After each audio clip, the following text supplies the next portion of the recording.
위하여 예루살렘을 세워 세상에서 찬송을 받게 하시기까지 그로 쉬지 못하게 하라.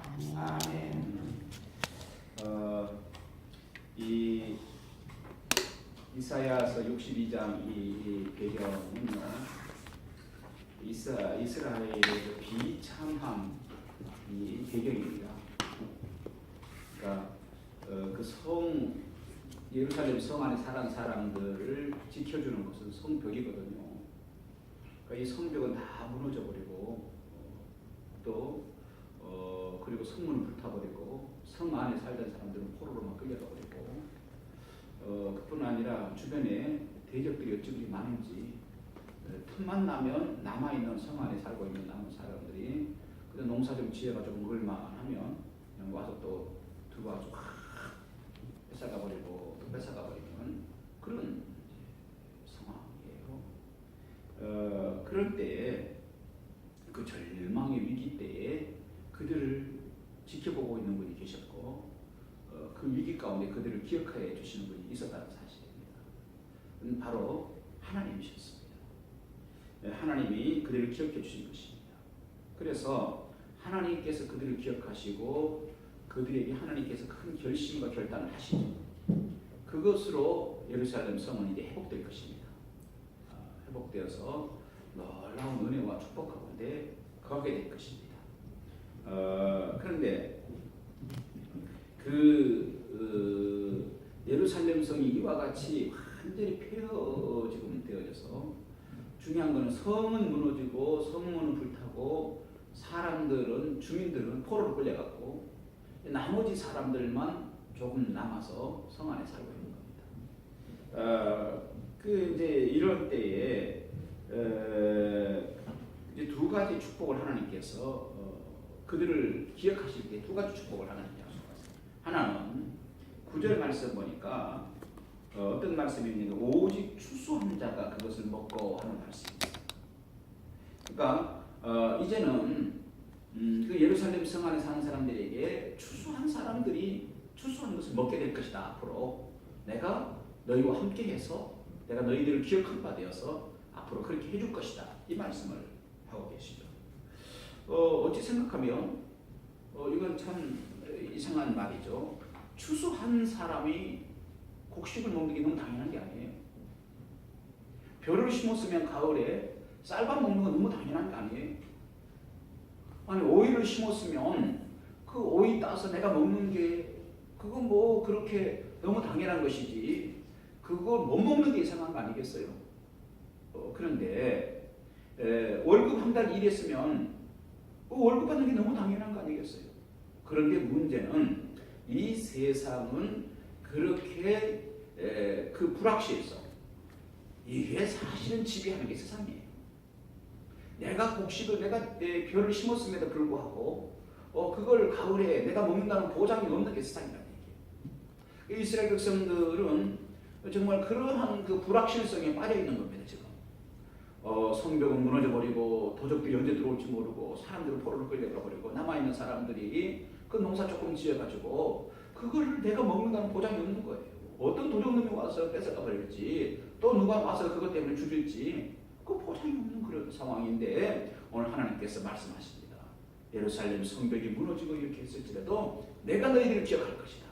그리고 너희들에게 내가 주는 첫 번째 축복은 너희들이 수고하는 것에 대하여서 너희들이 심은 곡식에 대하여서 너희들이 먹을 수 있도록 내가 해주겠다 하시는 그런 말씀이었죠. 참 그 이스라엘 백성들은 적들이 왜 그렇게 많은지 그 도적놈들은 왜 그렇게 잘하는지 이제 예루살렘 주민들이 농사를 이제 지었겠구나. 이제 팥농사 지었겠구나. 그럼 이제 팥농사 지을 때쯤 되면 와서 확 들어가고 이제 쌀을 거두었겠구나. 그 이제 농사 겨우 거두어들였는데 그걸 또 들어가버리고 이제 보리를 거두었겠구나. 어쩌면 그렇게 귀신같이 때를 잘하는지 와가지고 그렇게 들어가버려요. 그러니까 이스라엘 백성들은 참 그 기대치가 있잖아요.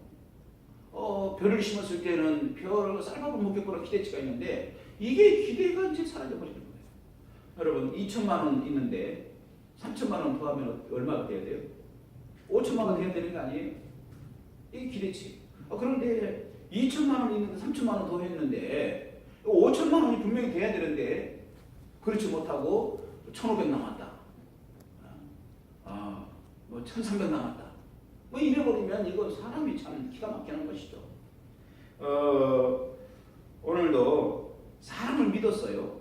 그러면 사람을 믿었으면 신뢰했으면 그 신뢰에 대한 값이 돌아와야 될 거 아니에요.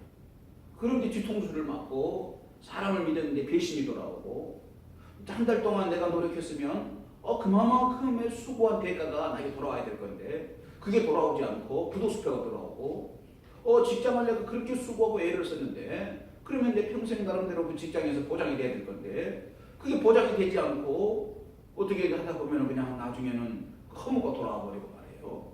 이런 게 사실 인생이거든요. 그 오늘 본문의 이스라엘은 그런 불확실만 주변에 가득했어요. 그리고 오늘 성경은 그 원인을 무엇으로 주목하고 있습니까? 지목합니까?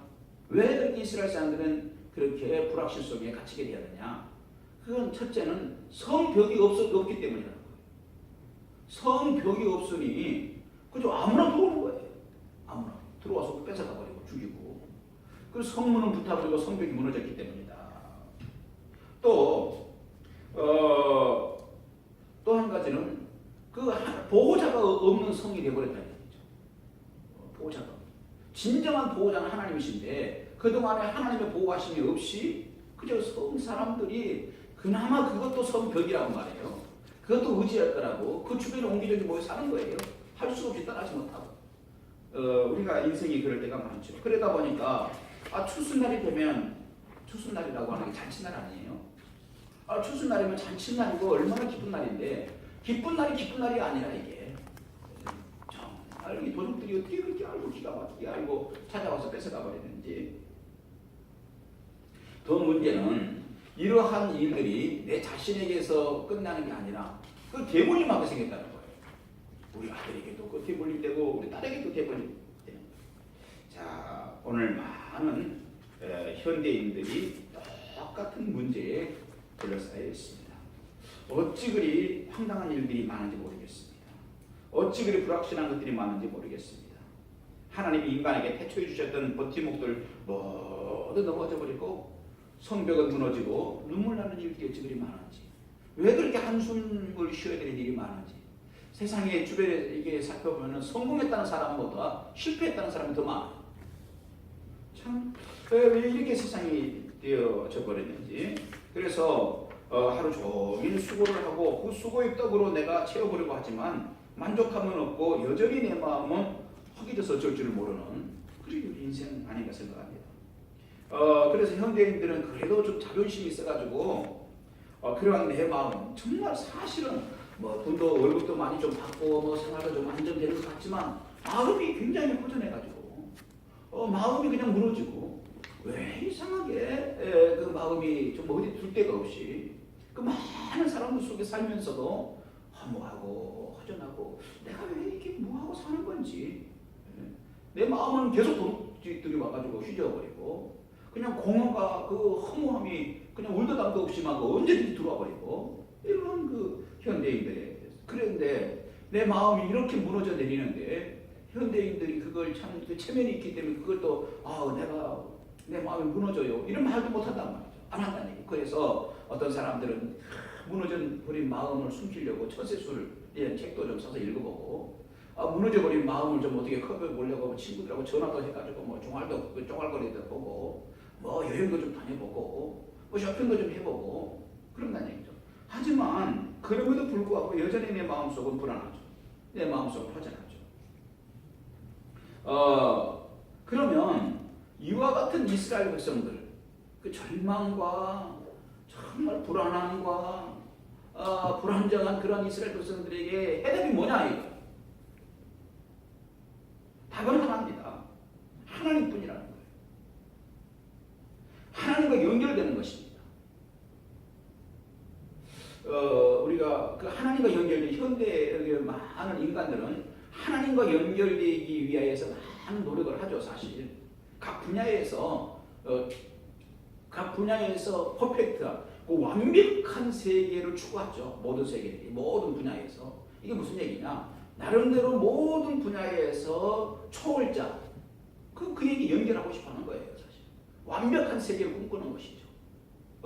우리가 잘 알듯이, 그 자연과학에서 그동안에 세상이 어떻게 생겨졌는가, 우주가 어떻게 생겨졌는가, 또 지구가 어떻게 생겼는가, 이게 물질은 뭔가, 우주가 어떻게 생겨졌는가, 이런 거에 대해서 굉장히 고민들을 많이 했고, 많은 입자들이 그동안 계속 발견됐죠. 그래서 모든 입자들이 다 발견이 됐어요. 그런데 물리학에서 마지막 한 가지 입자가 발견이 안 됐다는 거예요. 그래서 그거가 미스터리였어요. 그 입자가 뭔가는 있어야 이게 물질이 어떻게 생겨있다는 것이 해석이 될 건데, 그게 발견이 안 된 거예요. 그 문제에 대해서 영국의 그 과학자 힉스가 틀림없이 이 입자가 있다. 근데 아직 발견을 못했을 뿐이지 이런 입자가 있다. 그러니 이 입자가 틀림없이 앞으로 발견될 거다. 왜냐하면 있기 때문에. 그런 이제 얘기를 하고 그는 죽었죠. 그러면 그가 이제 얘기했던 입자가 어떤 입자였어요? 원자와 원자를 이렇게 쭉 쌓는다고 해서 물질이 되는 게 아니잖아요. 원자와 원자 사이에 뭔가 붙들어 매주는 역할을 해야 된다는 거예요. 또 어떤 전자 자체는 무게가 없는 건데 이 전자 자체에 무게를 좀 부여해 줄 수 있고 이런 물질이 필요하다는 얘기예요. 그게 발견이 안 됐던 거예요. 틀림없이 그런 물자가 이제 입자가 있다라고 이 사람이 본 거죠. 그런데 있기는 있지만 발견을 못했다. 그런데 2012년도에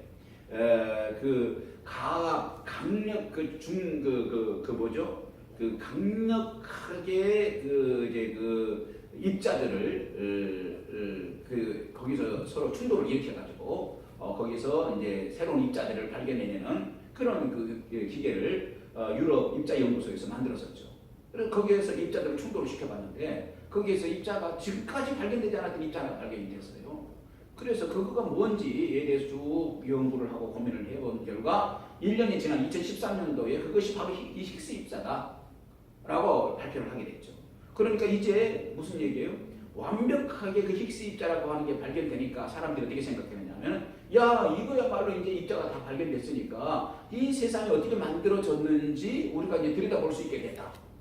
이 세상이 이렇게 만들어지게 됐다고 하는 거 어떻게 세상이 있게 된 거지 정확하게 우리가 이제 들여다보게 됐다. 이런 생각을 하게 됐죠. 그래서 사람들은 혹자는 그걸 힉스 입자라고 말하고 뭐 신의 입자다.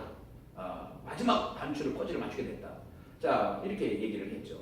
그렇게 해서 과학계에서는 어떻게 했어요? 온 우주가 생겨지게 된 비밀을 이제 인간이 풀게 됐다. 그걸 입자를 발견해서. 자 그런데 중요한 거는요.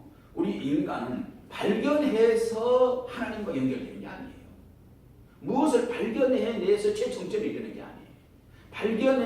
발견해내가지고 놀라운 세계 속에 우리가 들어가는 게 아니에요. 발견해서 하나님과 하나가 되는 게 아니에요. 발견해서 되는 게 아니라 우리는 받아들여서 되는 거예요. 받아들여서. 그래서 발견해서 하나님의 자식이 되는 게 아니에요. 발견했기 때문에 천국 가는 게 아니에요. 발견했기 때문에 죄 용서 받는 게 아니에요. 우리는 하나님과 하나가 돼 받아들여서 하나가 되고 하나님을 예수께서 십자가에 죽으셨다는 사실을 받아들여서 우리가 죄 용서를 받고 받아들여서 우리가 구원을 받고 받아들여서 하나님 자녀가 되는 겁니다. 발견해서가 아니에요. 자, 무슨 얘기냐? 오늘 하나님께서 이스라엘 백성들 그 성이 다 무너져버린 그나마 그런데도 거기서 붙어가지고 살 수밖에 없는 이스라엘 백성들이 하나님께서 축복을 말씀하시죠. 너희가 수고한 것들을 너희들이 먹게 하겠다. 이게 무슨 얘기예요? 내가 너희들의 보호자가 되어줄 것이고 무너진 성벽을 다시 쌓도록 할 것이다. 이런 말씀이에요. 그리고 오늘 이 말씀은 오늘 우리가 읽었던 이 본문 말씀은 무슨 얘기냐면 그 하나님으로 하여금 정말로 그렇게 하실 수 있도록 열심을 내실 수 있도록 우리가 해야 된다. 그런 내용이에요. 자 무슨 얘기냐? 하나님께서 내 인생에 대해서 정말 무엇인가 위해서 수고해 주실 수 있도록 하는 것은 발견해서 되는 게 아니라 하나님을 받아들여서만이 가능한 것이다. 이 사실을 받아들이셔야 된다는 거예요. 하나님이 내 인생의 주권자이심을 받아들여야 된다는 거예요. 그리고 내 인생의 성벽 무너지지 않은 사람이 어디 있어요? 모든 인류는 성벽이 다 무너진 거예요. 어떤 누구라도 자기 인생의 성벽이 다 무너졌지 아유 나는 내 인생이 아주 튼튼해요 라고 말할 사람이 하나도 없습니다. 그래서 누워있으면 가만히 생각해보면은 이 근심이라는 도적놈이 넘어 들어오고 불안이라는 도적놈이 넘어 들어오고 우울한 도적놈이 넘어 들어오고 이 불확실하다는 이 도적놈이 넘어 들어와서 내가 수고한 거에 대해서 그 수고한 결과를 얻지 못하도록 하고 우리가 하나님 백성으로서 놀라운 축복만 받아야 될 건데 그 축복을 받지 못하도록 만들고 이러는 것이 우리 인생이라는 거예요. 이럴 때 하나님께서 기억해 주셔야 되고 하나님께서는 우리를 위해서 오늘도 열심을 내실 준비가 되었다는 사실을 오늘 본문이 말하고 있는 것입니다. 오늘 이 말씀을 마치겠습니다. 여러분 하나님 오늘 그분은 살아계신다는 사실을 받아들이십시오. 그리고 그분은 오늘도 우리의 무너진 성벽을 세워주실 수 있는 분이라는 사실을 아멘으로 받아들이십시오. 오늘도 그분으로 하여금 여러분의 인생의 무너진 성벽을 다시 쌓아 올릴 수 있도록 하는 그 일에 그분으로 하여금 열심을 내실 수 있도록 하십시오. 그리하면 하나님께서 여러분들을 위해서 일해 주실 것이고 그리하면 우리의 성벽도 무너진 것들이 다시 한번 회복되어 돼서 놀라운 은혜와 축복이 임하고 이제는 우울한 생각이 우리를 넘어 들어오지 못하게 하나님께서 막아주실 것이고 허전함이 우리의 인생을 넘어 들어오지 못하도록 대적들이 넘어 들어오지 못하도록 하여서 내가 수고한 것만큼은 내가 최소한 먹을 수 있도록 하시는 그런 놀라운 은혜를 주실 줄 믿습니다. 아멘. 기도하십시다. 하나님 감사합니다. 귀한 말씀으로 저희들에게 은혜를 주셨습니다. 아버지여 우리의 인생을 하나님께 드리게 도와주시옵시고 특별히 주 예수 그리스도를 받아들이게 도와주시옵소서. 그리하여서 내 인생을 굳게 세워갈 수 있도록 은혜를 베풀어 주옵소서. 하나님의 이런저런 예물들을 드렸사오니 우리 주님께서 받아주시옵시고 연락하여 주시옵시고 하나님 아버지의 드린 손길들 위에 그 신복을 더하여 주옵소서. 예수님 이름으로 기도하옵나이다. 아멘.